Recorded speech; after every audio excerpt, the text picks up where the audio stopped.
Yes, I'm your host, Eric Patterson. Alongside me is the man, the myth, the legend, the Cali surfer boy turned distinguished Southern gentleman, Kyle Malden.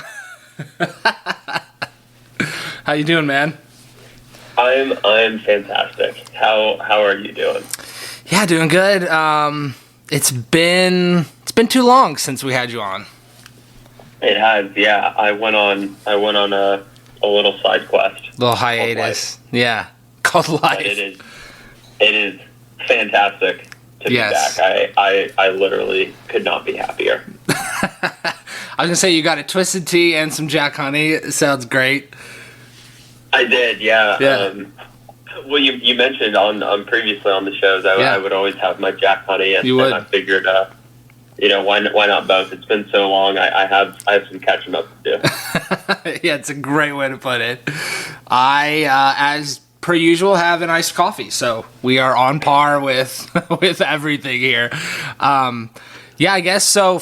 If you've just started listening in the past, I guess, year and a half or so, me and Kyle have a shit ton of episodes. Far back is, God, it was 2017, I guess. 2016. 2016 when we started, yeah. Wow. Maybe it was 2017. It was somewhere in there. I think it was kind of on the border. So yeah, we have a ton of episodes. Definitely go back and listen to those. It's quality. Early Trump administration. Early Trump administration. That's a great way to put it. There's a Trump conspiracy podcast, I think, in there somewhere. But I think just before we get into talking about Dogman Conference, I think my most memorable episode was when we were talking about that woman, Alexandra David Neal, who was like in the Himalayas. And she had like run out of food to eat, and somehow I think I made a joke about assless chaps. Because she was eating leather. She not starve. And you said something along the lines of, "I hope she didn't wear her assless chaps," or like she ended up with assless chaps that day or something. Yeah, you're right. Your boy, I think your boy Nick was hanging out, listening or doing it with us, and he was in the corner just dying. Oh yeah, that was a good one. But we have a lot of great ones. I think about the ghosts of the Caribbean. Some ghosts of the Caribbean, some Halloween ones. We did the the Mothman. Ooh, yep, we did, definitely. Yeah, we did. Anyway, we have some winners. Yeah, we've covered a lot. Yeah, man. So, as Kyle is aware, I went to the Dogman Conference, Dogman/Cryptid Conference this past weekend. Me and my buddy Sandman did a podcast in the hotel room at the conference. That was pretty fun. And so this is just a little summary of what we encountered. And Kyle is basically here to to act as a bounce off co-host to kind of go through what we did. And I know he is more than excited to hear what we saw. Eric, for those of you, I'm acting as live studio audience. Yes. For those of you who might not know, what is the Dogman? That's a great question, Kyle. The Dogman is actually, I think we've covered. We did a Dogman episode. Do you remember that book I had from that woman Linda Godfrey? I do. Yeah, North American Dogman, or I can't remember the full title, but yeah. So, Dogman is an upright canid humanoid that lives in wooded areas, if you will. A lot in the Midwest. Wisconsin is a huge area, down through Ohio, but he's been seen in even in like Alabama and Texas. So, but the describing features are, the long snout like a dog, and the arms, long arms, and then broad chest. Yeah. And similar to a werewolf, but not quite the same thing. Not quite the same thing. Just a bit different.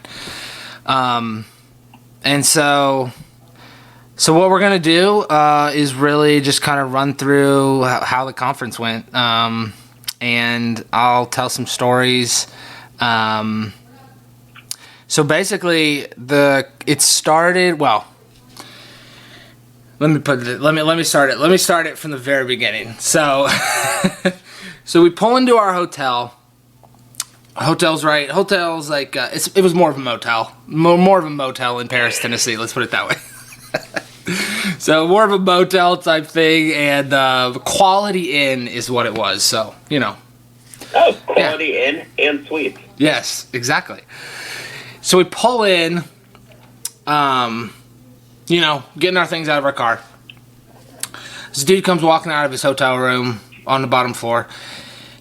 He's wearing a shoulder holster with 2 pistols slotted, one on each side, all black, just wearing all black, like jeans or something, long black shirt.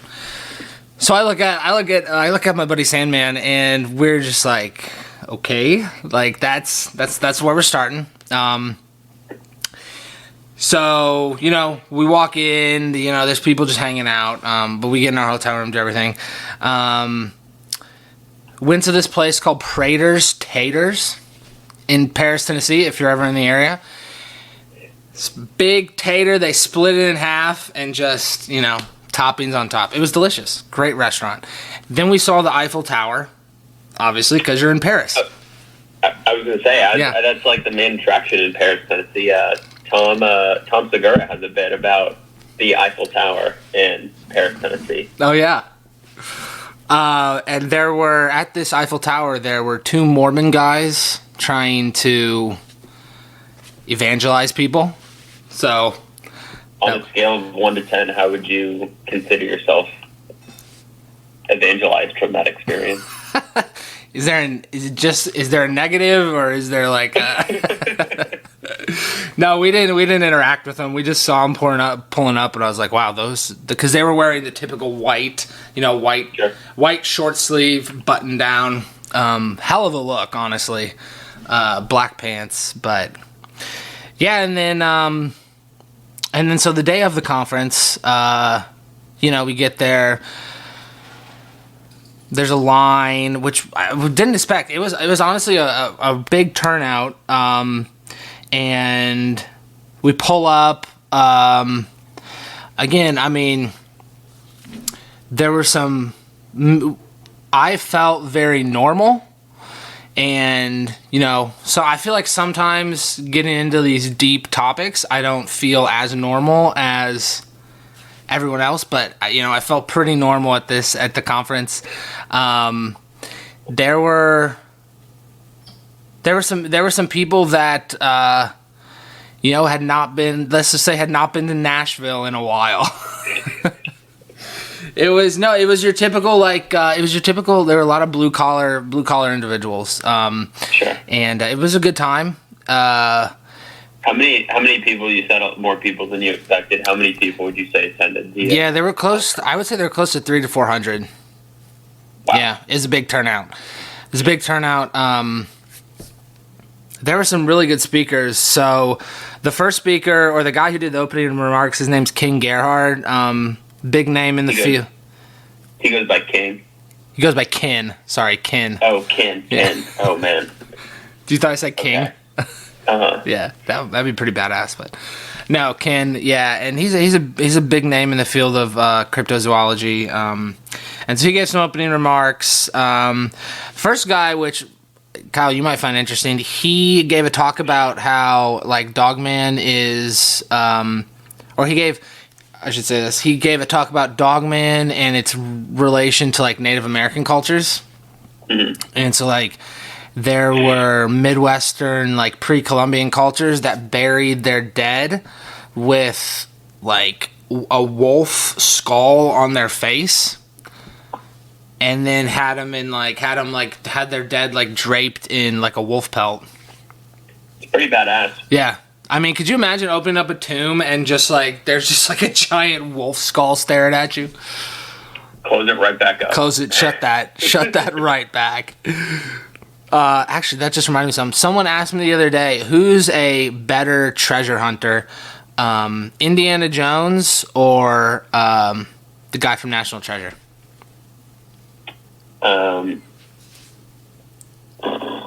Treasure hunter. I'm gonna have to go Nick Cage. Yeah. Just because the treasure that he found was bigger. However, I feel like, Indiana Jones did it way more harder because there was no like technology. Exactly. Like as far as resources go, he was way less funded than Nicolas Cage was in National. And dude, in National Treasure, they have like helicopters. And they're out in Antarctica. Yeah. Indiana Jones had a island hopper plane and a whip. The whip. Yep, I know. I completely agree with that. I went with Nick Cage as well, but I think I have more respect for Indiana Jones. I do as well. Yeah. So yeah. Anyway, they had the. This is a bit of a side tangent. They had. So he talked about that. He talked about how like. The Norse mythology has like the berserker, which were like warriors that used to drape themselves in like a wolf pelt. Close to like Vikings. Exactly. Like a berserker. Yep. And he talked about a couple South American cultures, I believe, but just like drew the connections between all these different cultures all over the world revering like the wolf, and even in burial like ceremonies, like crossing over into the other realm, if you will. So that was really interesting. And then the next guy is a guy named D.A. Roberts, and he's an author, and he writes this mix of like, his books sound really interesting. He writes a mix of like cryptozoology, but like brings it into like real life. So he'll like research like paranormal topics, but write a fictionalized like story. But he had a Dogman encounter in the Land Between the Lakes, which I gotta be honest, I had no idea. I knew it was there, but I didn't know its like big relevance to the topic.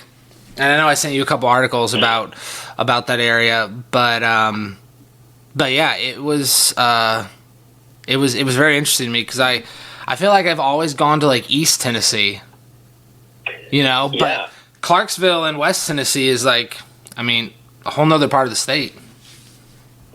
Yeah, it really is. And I feel like it's easy to gravitate towards East Tennessee because that's where like the mountains are. Yeah.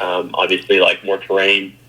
I feel like if we would have known about this before, we would have taken a little trip north, because the border from Nashville to Kentucky is an hour. Oh yeah, it's very short. Yep.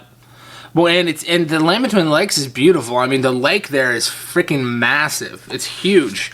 Like the bridge that connects, like the main drag. I can't remember what road it is, but I mean, it's a massive bridge. And anyway, this guy D.A. Roberts, he was driving down some back road within the Land Between the Lakes, and he was with another guy, and they basically were just driving, and they were obviously looking for Dogman, and they were driving down, and like out of the window, he sees this thing like leaning up against a tree, like literally with its arm like out, like just like posing on the tree. And I believe he said he saw its like eye shine, like the redness that comes. And he like took a double take and then was like staring at it for 5 seconds. And then it realized that he was looking at it and kind of just darted away. And they tried to like They found imprints in the leaves of like something was standing there, but they weren't able to like capture anything on camera. Mm-hmm. He said he had his phone out like ready to take a picture of something, but when this happened, it like didn't even cross his mind to like. Oh, I'm sure you're just stunned. Yeah. Just completely shocked. I just looked it up. It's a 90-minute drive from Nashville to like Cadiz. I believe it's pronounced Cadiz. Cadiz, okay. Kentucky. Yeah. Yeah, it's like a 90-minute drive. Yeah, it's so short. Well, Clarksville's like only like 35 miles. Yeah. Yeah, it's really short. Super short. I used to drive 35 miles to high school in Los Angeles, in the same godforsaken city. Dude, you know, I was thinking about that the other day when I was driving on. Had to drive on 65 during like rush hour, and I was like, why am I upset right now? Like, I have a very good friend of mine who used to drive in LA traffic to high school. Yeah. Dude, if we would have known about this when we lived in Nashville, we probably would have gone camping. I know, right? Up there. We would have like had our own. I mean, this would have been way less dangerous than going into the Church of Scientology. that is a good point. Which is also a reference to a past episode Eric and I did. Yes. Go into the Church of Scientology and take personality tests.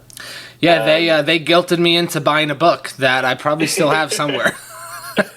that purchase saved our lives. That's what they were like. Oh, you bought something. Now you and your friends can leave. Yeah, they didn't throw us in the dungeon. No, dude, there were 4 of us because I think Ellie and Abigail were with us, and they were not going to let us leave without spending some money. Oh, it was wild. Yeah. To this day, that's another great episode. To this day, like I think about that experience a lot. And when we got our tarot cards read, also another great episode. Dude, yeah, that was a good one. I was thinking about that guy the other day. Wonder if he's still doing it. Did you get? I don't know. I didn't get the. Did you get the email from him? No, I didn't. Oh, I got it. He sent me. It wasn't like a personal. No, yeah, just a blast. Just a blast email. Yeah. Anyway. Nice. Yeah, those were 2 very good. Not the second one. The tarot card was a good experience. Scientology, not so much. Back to your point though, like even if you're looking to capture something like that, you're never ready. Like even if your phone's up, like if you see something that like remarkable or like stunning, the first instinct is not, oh, like let me grab my phone. It's like, oh, like what is actually like going on? Like what am I actually seeing? Exactly.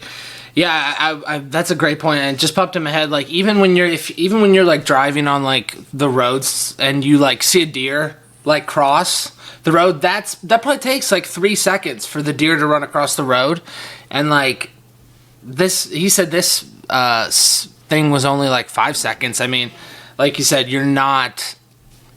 you're too focused on something crazy like happening that you were not expecting. You're not gonna capture. Mm-hmm. Something like that on camera. Yeah. No. It almost makes you think like if that happened, it's like, oh, that's like I would almost write that off as like less authentic. If you were to capture the picture? Right, if someone's like, oh, I saw this thing, it was flashed before my 2 seconds and I grabbed my phone and like recorded a video. Like if any time you see something that like stunning or like something that would send like chills down your spine or like make your hair stand up, you're like fight or flight. You're not like, oh, even in 2022, you're not like, oh, let me record this on my phone. I know. I agree with you. That's a great point. So yeah, that was really his talk. And then yeah, so then there was like a break, and then the guy from Paranormal Roundtable are the guys that put on this conference, and they're big on YouTube. I haven't watched any of their stuff, but I've heard it's very, very interesting. So Paranormal Roundtable, and so this guy Josh Turner, who is like the head of Paranormal Roundtable, he came up and kind of got on some crazy tangents. He talked about this guy he knew in, I guess, somewhere in Texas, who works at some large technology campus, like some technology company's campus, and he was saying that he was in the elevator with one of the officers of the company or whatever, and he said this guy's face started to turn into a reptilian, and I was sitting next to Sandman, and I just looked at him, and we were like, hold on, wait, what? He said this just in like passing, just like. Well, he was. I think he was just trying to like burn some time and just kind of like got into some stories. Previously, he was talking about Dogman, and at some point, he just transitioned over to just some wild conspiracy stuff. I mean, I'm all here for the conspiracy stuff. I don't necessarily believe it, but I will listen to people spew their stories. Yeah. Hit me with it all day. Exactly. He did get into a little bit about like what Dogman is like, what it actually is, because I was like, stories are great and stuff, and people seeing stuff is awesome, and they have their encounters and whatnot, but like what are the purpose? Like, if people are seeing something and there's something actually out there, what is the purpose of the being, right? Because like, I mean, you can argue what humanity's purpose is, or like what an individual's purpose in life is, but I just was like, I don't hear like, what are they, like, where do they come from? And he started talking, he again went into some conspiracy stuff about like ancient Sumeria and this like master race, the Anunnaki, creating these things to like watch over humanity and basically be like our guardians, but in a sense of like they're larger than us and we're like a slave race. Yeah. I would say they're doing a poor job. I would say there's quite the revolt. Yeah, I would say they need to start doing something real fast. Yeah, they've lost the handle on this for quite some time. Yeah. I was like, where were you when anything literally happened? Yeah. But so that, yeah, I was, and I mean, that's such a deep topic. I won't even start to talk about that. But he got into some stuff about that, and so that was kind of like a break from the main group, and then my favorite presentation came up, and it was about this guy named Lyle Blackburn, and he started talking about this experience in Arkansas, like on the Arkansas-Texas border. It's like deep swampland. I don't know. It's like right on the border. If you were to just like drive across southern Arkansas and hit Texas. Dude, there's a place on the border of Texas and Arkansas called Texarkana. No, so this place... That's the place? Yeah, it's like, no, the encounter happened like 45 minutes away from this Texarkana city. Yeah.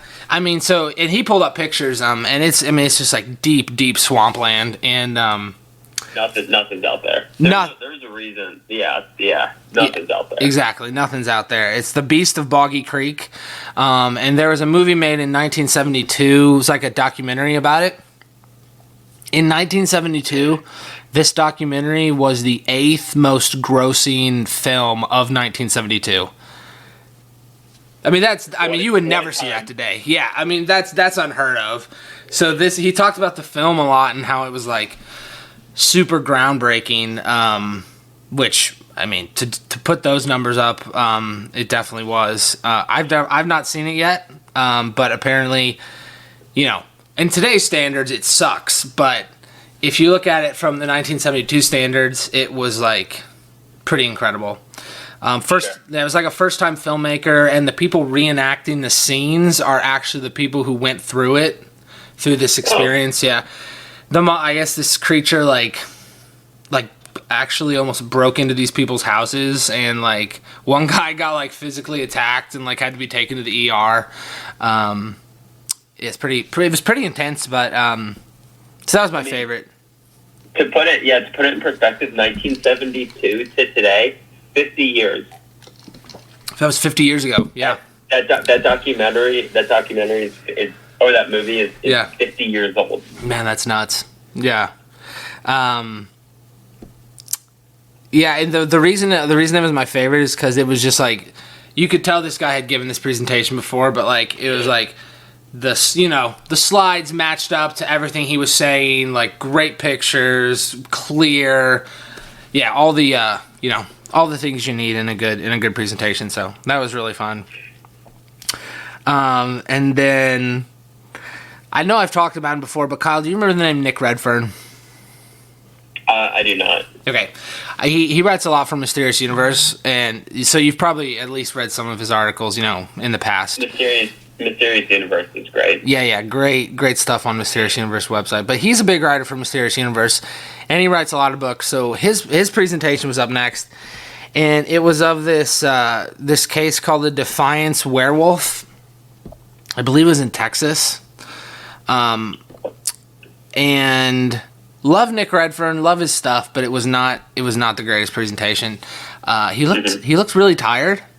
And I know the dude pumps out a lot of articles and a lot of books. He sold out all his books at the conference.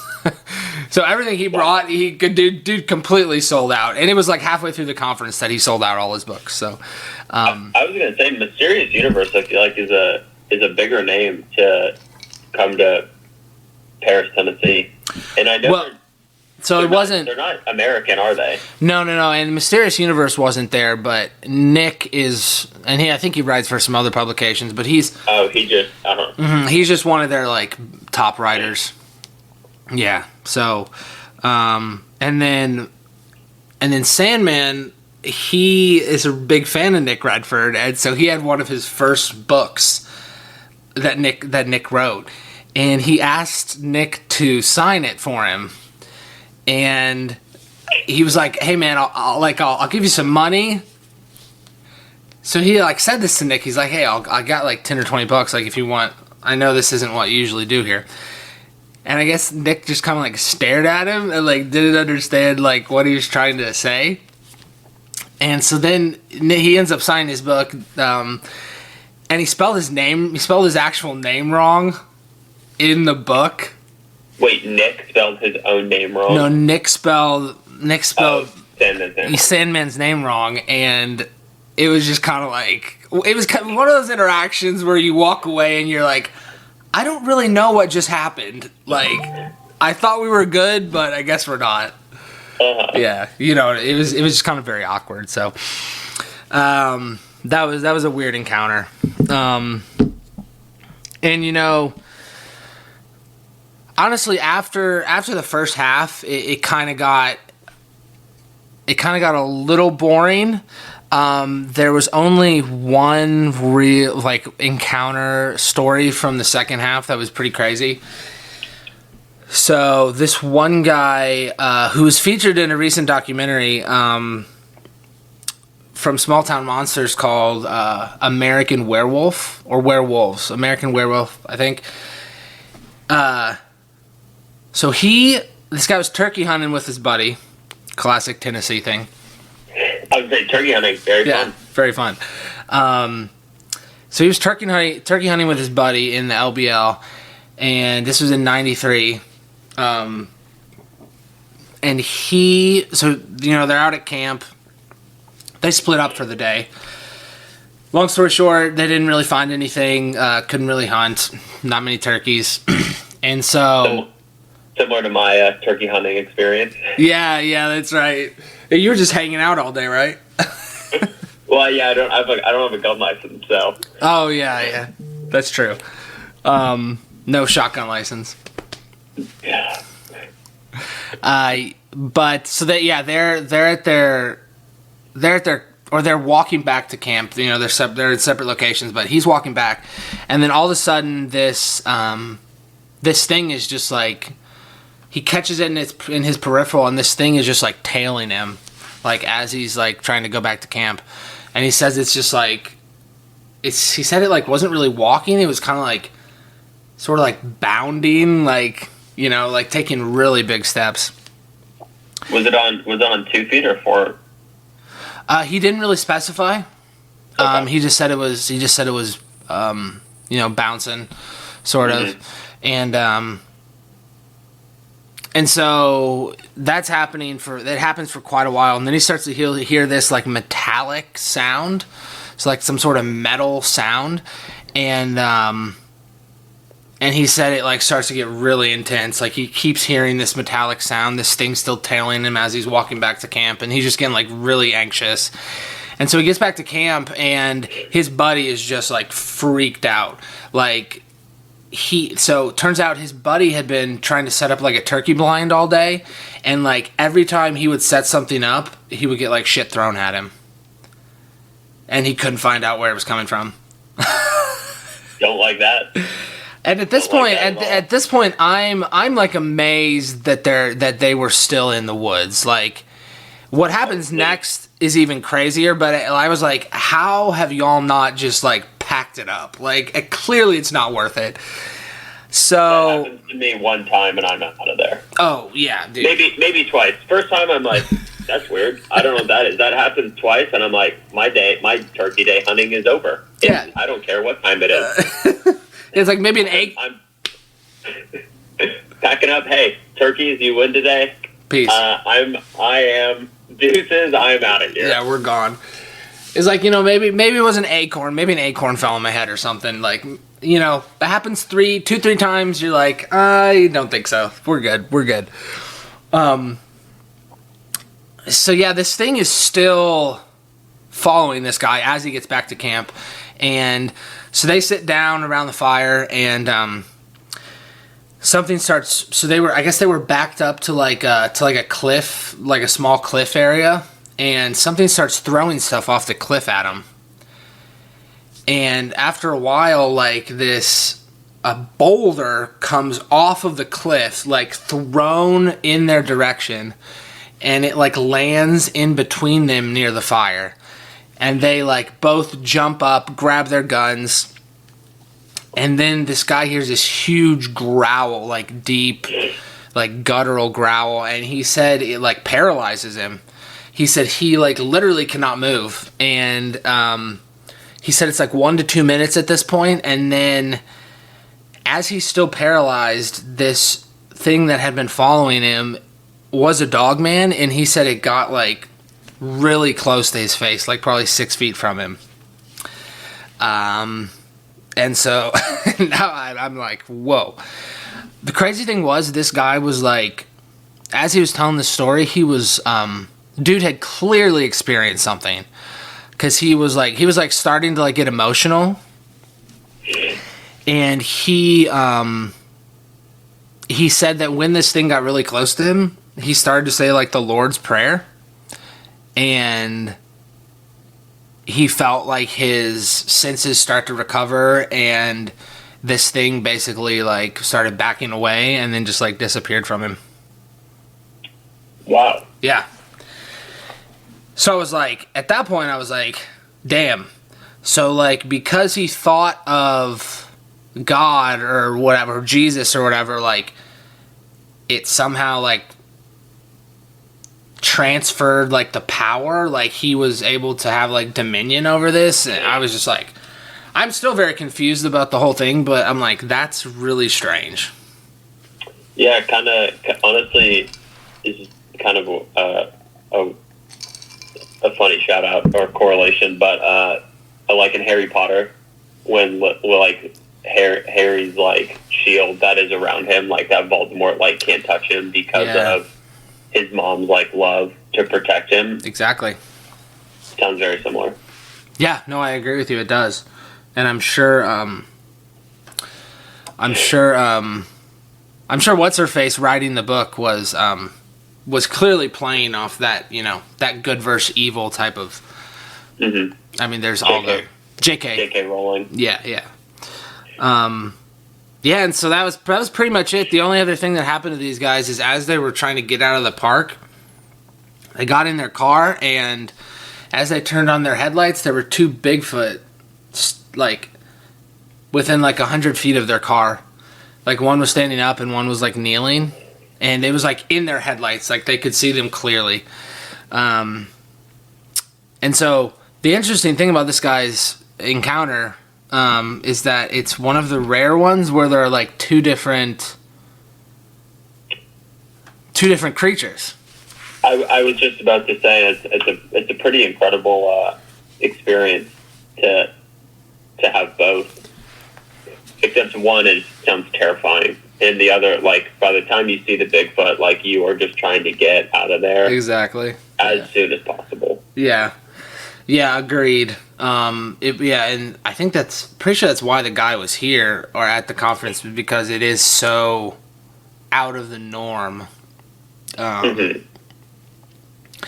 There also in the LBL, there's these weird concrete, like, they look like shelters, but they're not. It looks like it's like this big square, and it looks like you should be able to, like, walk into it and go somewhere, but, like, they're not, like, it doesn't lead anywhere.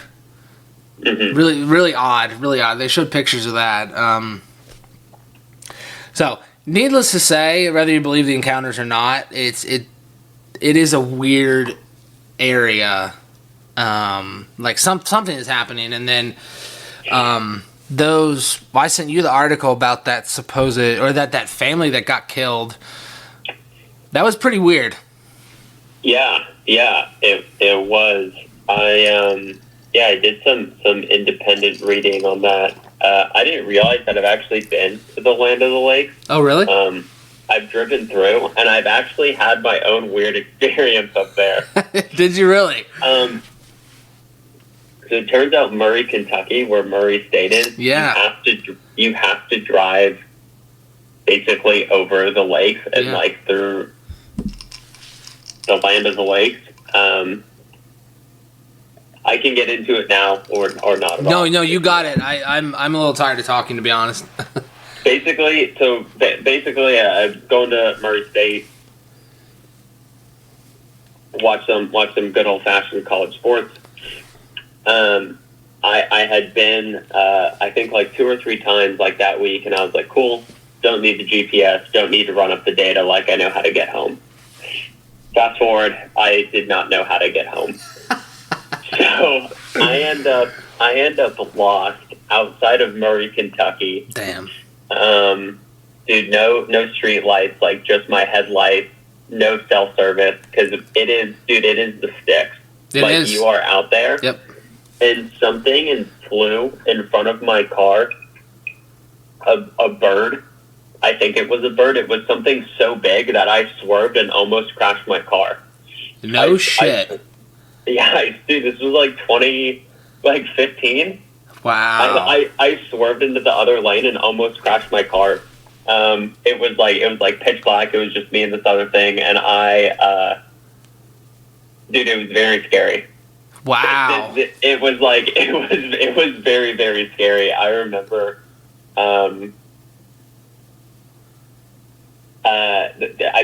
I pulled over because I didn't know where I was. Like, I'd almost crashed my car. I ended up driving for a little bit because I was like, I don't know what the hell that was. Like, something definitely just darted in front of my windshield that was, I would say, probably 4 feet. Like, it was massive. Wow. I don't know how else to describe it, but besides, like, huge, and it was dark, and it was very, very scary. I ended up pulling over at a place that I had cell service to, like, basically put in, like, Nashville, like, please take me home. Get me out of here. But I remember, dude, like, sweating, like, in my car. Like, I was just like, I don't know what I just saw, but I was, like, very rattled. Yeah, no, I mean, dude, I would be too. That's crazy. Wow. Yeah. It was something that when it flew across the windshield, like, all I saw was black. Like, there was no, like, road ahead of me. I couldn't see like my own headlights. Like it was. So it took up like the entire windshield. Yeah, it took up your field of view. Wow. That's crazy, man. Yeah, I never know you had that. That is wild. I mean, it was very scary. It was just me. I'm not sure. Like, it's one of those things that I didn't even know if it was worth like ever repeating, because it was like me in the middle of nowhere, Kentucky, and it was just like, I don't know what just happened, but I know that I absolutely hated it. Like I was terrified. Yeah. Like, not only was I lost, I was like, whatever just happened, like, I feel very threatened. Yes. No, I can imagine. Dude, there's something about, it's so crazy, being by yourself in the dark is just, it's terrifying. It is absolutely terrifying. I even, like, I hate walking around, like, when you get up at night. I cannot wait to fucking find that light and turn that shit on immediately. We've talked about this before. Like, we have. I think I will forever be afraid of the dark. Not necessarily the dark, fine with the dark, but, like, dude, what is in the dark? What goes bump in the night? Yeah. It's always up here, you know. And, well, the crazy thing is, even if it's nothing, it still freaks you out. Nothing might be worse. No, yeah. It probably is. I would say 90% of the time, it definitely is. It's like, like that creak in the floorboard, or just because it's like, I don't know, it's like fucking old wood or whatever. It's like, but you don't know what it is. You have no idea what it is, and that's the shit that creeps you out. Dude, speaking of old wood, the house that we just got, it's like 98 years old. Wow. It's great. We have it hardwoods though throughout. Dude, some of the flooring, like, we think is original. Like, it is. Talk about things that could go creak in the night. Good thing is no one's creeping up on you. Not that we know of. Not that we know of, exactly.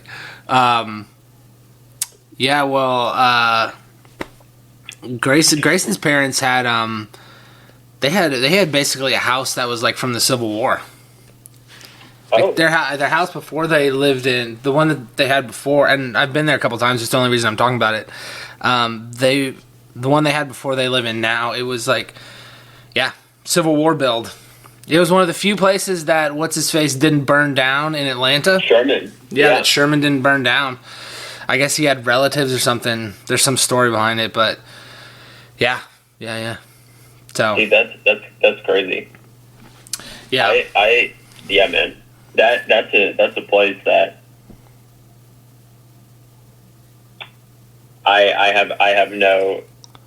It was so scarring. Like, I would never do it. I never did it again. But in fact, like, I went back and I was just like, I'm not messing around. Like, I'm just gonna put it in my GPS. I'm gonna, like, I didn't have unlimited data in 2015, but I was like, I don't care. Like, it is not worth having that experience again. No, it's not. It's not. It's not worth that. I can clearly tell that something flew in front of your window. What it is, I don't know. Whether it was just some fucking huge ass bird, I have no idea. Whether it was something weirder, I don't think you or I will ever know. But yeah, it's not worth that, and it's not worth being lost either. No, it wasn't, and it was a road where there were like no houses around. Yeah, it was just like 2-lane road, woods on both sides. The only lights were my headlights. Yeah, man. There's only a couple things I could say like I hated. Like, I hated that. Yeah. That was zero fun. Yep. I can understand that. I did not have an experience like that, but I did have a driving experience where I went to visit my girlfriend in North Carolina, and I had to drive on the Blue Ridge Parkway, and it was insanely foggy. Like, I couldn't see more than 15 feet in front of me. And the Blue Ridge Parkway is a bit treacherous. Like, oh, way treacherous. I was white knuckling the steering wheel for probably like 45 minutes. I think I gave myself arthritis just from driving. But it was fucking scary. The fog was so dense, and yeah, it was just driving experiences can be very scary. We recently did a story on like truckers, like how long haul truckers and like shit that they've gone through, and I mean, not all of it was weird shit. It was just like, that's just driving. There's something about driving that I don't know. It's just so there's a lot of odd things that people encounter. So yeah. I didn't mean to go on a mega tangent. No, you're good, dog. You were talking about the family and that got killed in I think it was the 80s. I read. Yes, I believe so. I'm gonna pull it up here real quick. Yeah, I guess it was the mid 80s. It sounded like they were camping. Yeah, I think they had an RV. It says, let's see here. This is from a Reddit article, so bear with me. That's how you know it's legit. Yeah, exactly. Yeah, they were in Land Between the Lakes. Says the family went a little early to get ahead of the crowd, pick out a great camping spot. According to what's been said, they, for one reason or another, they were basically accosted by a dogman that was not happy to see them. The story goes is that it just like attacked and killed the father and got the son before he could reach the camper. The mother got attacked, and officials allegedly said due to the aftermath, the state of her body, and just how torn up everything was, she must have put up a huge fight. So, I mean, you can only wonder what that looked like. There were like there were girls' clothes among the possessions. They couldn't immediately locate the body. They did end up finding the young girl's body that was partially eaten, and it was up in a tree. So that is terrible. That's a scary story for you. Damn. Yeah. Yeah, I mean, obviously one of the things is it's hard to verify. They did talk about this at the conference, and they talked about how many people had gone missing since the 80s. And I think they had said like 18 people had gone missing in Land Between the Lakes. Wow. Yeah. Dude, I read a blog post from the the radio station up there. About it. So this was posted in 2018, and basically it kind of reads like a blog post. Yeah. The guy says that he's skeptical,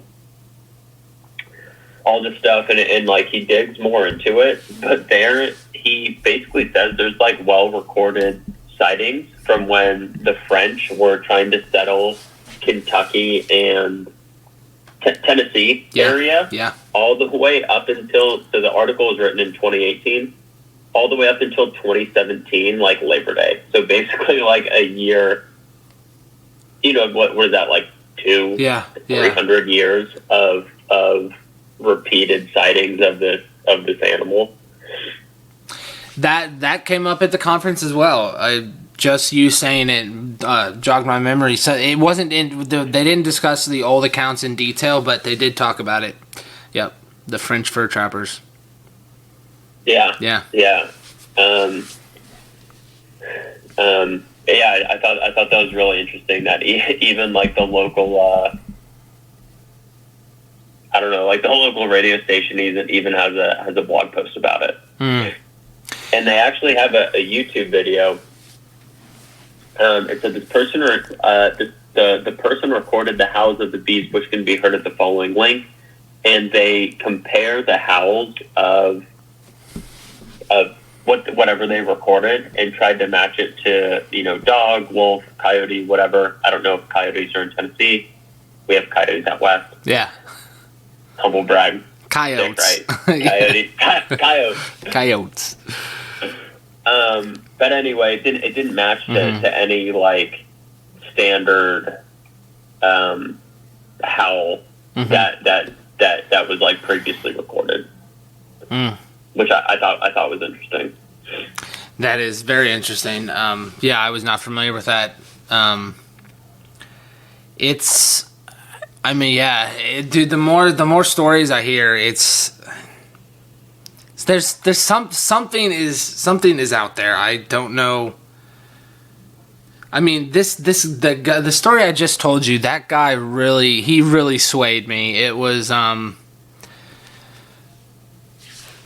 dude. He towards the very end, he had to take pauses because he was worked up about it, and so he had some sort of trauma from whatever he experienced out there. So, and then I don't know if you know this, but Roosevelt, Teddy Roosevelt. I would say Teddy or... Yeah, sorry. Yeah, Teddy Roosevelt. Yeah, Ted. First name basis. First name. We'll go with Ted for right now. Ted, he created the national parks system, and word on the street is that when he was young and he was out west, he had a very, very close encounter with Sasquatch. And people say that he created the national park system to warden off certain parts of the U.S. that had these creatures in them so that people would not go there because of how insane and intense his experience was. That is... it's a fact that he created the national park system, but the conspiracy is that he did that because of Sasquatch. When I just typed into Google Teddy Roosevelt Sasquatch, and the first thing that came up was Teddy Roosevelt Sasquatch Hunter. Yeah. And it said the Bauman incident when Theodore Roosevelt may have written about Bigfoot. Yes, that's it. Yeah, he had that's crazy. I know. Yeah, he had that encounter, and it was something like he used a different name or something. He didn't include his it was actually him. Mm-hmm. Something of that nature. It was like an alias or something. But yeah, that's the story that he basically is trying to cover up for whatever. And dude, people go missing in national parks all the time. Dude, all the time. And it's not really reported, and there's not a lot of investigating. And this guy named David Paulides, I may have mentioned him before. He writes books on people who go missing in national parks, but he only writes about incidents that meet certain criteria and that are very strange. Like stories where the tracking dogs cannot find any tracks of the people, and even things where the dogs will sit down and not track anymore. And one of the guys that spoke at the conference said that if a tracking dog does that, something is not right. He's like, I have seen dogs do that, and he said the situation was not good. Well, dogs have the same instinct, I think, as most animals do, but as humans of self-preservation. Mm-hmm. Where it's not to pick on mice or rats or anything, but I think maybe their brains or what. I think every animal has an idea of self-preservation, but I think dogs are unique as they're bigger, smarter animals. Yep. So that is, like you said, for a dog like that, just to quit is concerning. Yeah, exactly. So that's really all I got about the conference. I mean, overall, it was really fun. Hopefully, I put another one on next year. And Kyle, the invite is always out. Maybe we do a little bros trip to the Dogman Conference next year. Yeah, I have a question about the conference. Was it like speakers, or was it like exhibits where you could or not exhibits, but I don't know, where you could walk around and talk, or was it like a mix of both? It was mostly, it was like 70% speakers and 30% other stuff. There was merch tables, and then the speakers each had their own tables where they were selling their books. And I forgot to mention this. The North American Dogman Project was there, which is basically they split the country into regions, and they have they report Dogman sightings is pretty much what it is. So they were there as well. And so every speaker had their own kind of booth. Mm-hmm. What's the geographical I guess boundary would you say for Dogman? So, from the accounts that I've read, it's a lot in the Midwest. So, Wisconsin down to Alabama, Texas, and then all the way over to, Pennsylvania. Yeah. I haven't there. I mean, they split the whole country up into regions, but I've not heard a lot farther west than, Arkansas. Yeah, mm-hmm. So... That's kind of, once you get past Arkansas and into Kentucky, Tennessee, or I guess once you get, I guess that's not true, because in Virginia you have woods too, but I feel like it's a different topography than you get in Kentucky, Arkansas, Texas. Yeah, it definitely is. Well, I mean, there are obviously lots of woods in Tennessee, and in Kentucky Kentucky is mostly forest. Yeah, there's, I mean, even driving up 65, everything around 65 is pretty much forest. And then eastern Kentucky's a lot of forest as well. So I will say this, I'm still skeptical about Dogman, but I will say the habitats do exist for something to just be hanging out in the woods. Oh yeah. I mean, there's so much uninhabited parts of the U.S. I heard the other day that Maine is 90% forest. Oh, I don't think people realize when people say Canada, 80% of Canada's population or 90% lives within a 20 miles of the U.S. border. Yeah. Or you hear same thing with Australia. It's 95% of the population lives within 15 miles of the ocean or whatever. It's the same thing is about the U.S. If you look at a map of the U.S. or populous states or counties or whatever, between once you get to Tennessee or Chicago or whatever, until you get to Colorado, it's almost black, minus Texas. That whole middle area is open. No, it is, man. And then once you hit Colorado, you don't hit anything until you get to, I mean, you have Vegas and maybe Reno if you want to. Reno's not a major city. It's basically until you get to the coast of California, because even in California, there's still there's a lot of desert. There's a lot of desert.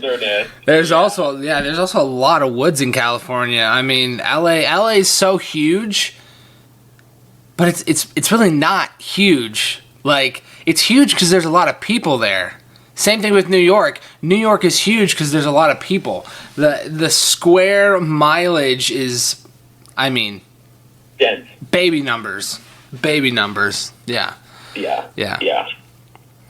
It's It's, I mean, if you look, if you're not familiar, if you Google just land between the lakes, and look at, like Eric said, super beautiful lakes, rivers, lots of trees, lots of woods, lots of woods. I mean, both are true. It is very nice. Like, yeah. I imagine lots of wild animals, maybe some wilder animals. Maybe some, extra wild. Yeah, no, you're so right. It was. I mean, it's a beautiful drive during the day. At night, not so much. But yeah, we had a good time overall. Again, great speakers. Overall, I gave it a B+, and so did Sandman. We gave it a B+. So hopefully they have another one. And we can go again. That'd be nice. There's a cryptid. I guess it's called Cryptid Con. It's in Kentucky in November. So I mean, that I think it's like a whole weekend. So that would be wild. I don't think I'll be able to go to that one though. How long was the conference you went to? Yeah, so it started at 9 and it went all the way to technically 8. We only stayed till 4. So it was just a day. It was just the one day, yeah, just Saturday, yeah. So, and it's cool. It's cool you won. Yeah, glad I did it. First one. Hopefully the guy with the shoulder holsters will come back. I didn't get to talk to him, unfortunately. Too many people. Yeah, you're like, hey, what's going on here? Oh, and yeah, I forgot to tell you the other thing. The other thing was that, like, there was a guy at the entrance with a metal detector wand that was, like, wanding everyone. And then and he was not the only one carrying, which I have no problem with. It was just kind of weird that there was a guy with a metal detector wand, yet there were guys indoors carrying guns, and I was like, hold on, like, that's supposed to not, I don't know. I think it was just one of those,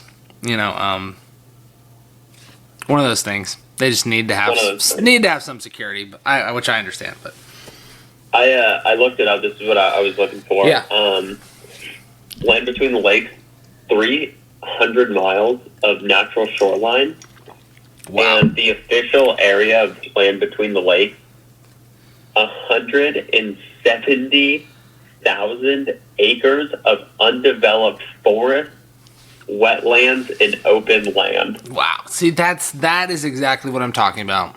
It's all undeveloped. No one knows really what's out there. 170,000 acres. Yeah. Yeah, that's crazy. I mean, I can't, like, reference how much that is off the top of my head, but, like,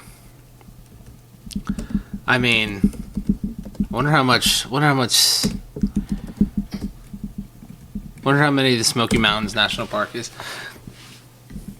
I was gonna say, how many square acres is Rhode Island? Yeah. Yeah, would love to get a reference. Oh man, Rhode Island is 700,000 acres. 700,000. Yeah. So it's like almost like 1/5 the size of Rhode Island. Great Smoky Mountains National Park is just a little over 500,000 acres. So. It's a big state. It's a national park. Yeah. Like you said. Yep. Last thing. Yeah. Before, it kind of seems like we're wrapping up. Yeah. Were you aware that there was a Beast of LDL movie? I think they mentioned it. Yeah. When was it made? Did it say? Let me see. I don't know. I'm on IDBM. Because it does sound familiar. Or IMDb. Yeah. I was doing some own research on the stuff you sent over. Yeah. It doesn't say.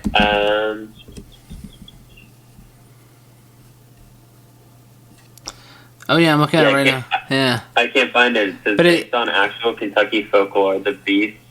It's about between the lakes. Yeah, it's about the killing of that family. Yeah. It says has a history of terrorizing land between the lakes area. Most known for an incident happening in the 80s when it mauled a family to death while camping in the area. Wow. Yes, they did talk about that. It looks like, it sounds like the movie goes into that because the main characters are, I think, the family, and then there's an FBI agent. So I thought that was worth noting that that is. Someone cared enough to make a film. No, yeah, and I'll end on this. There were a lot of people there that had questions for the speakers about that incident. Oh yeah, it's for sure like the most notable. When I was looking it up, it was like basically not a lot of details, but like widely known like folklore. Yeah. Not a lot of like specific details, but it seemed like everyone kind of had their own accounts of the story. Definitely. That's surrounded around like a lot of the same details from what I read. A lot of the same main points. Yeah. That's It is weird. Like I said, the area's a bit weird. That story is really weird, and people were like concerned. They really were. The questions were very like concerning, like how many people have gone missing, like what are your thoughts about this like killing, like so. But doesn't look like they've come to any conclusions. No, not yet at least. Yeah, not yet. Well, I think that's about it, my guy. It was good to have you. Hang on, don't hang up on me after I stop the recording. But it's good to see you, brother. And maybe we will go to Dogman Conference next year. Who knows? Who knows what the future holds? But yeah, good to see you and glad to have you on. Great to be here. Yes. Thanks guys for listening, and you can follow us on World We Live Pod at Twitter, and follow us, listen to us on Apple Podcasts, Google Play, Spotify, all the World We Live In podcasts. Also follow us on Facebook at the World We Live In podcast, and be safe out there, take care, and we'll talk to you next time.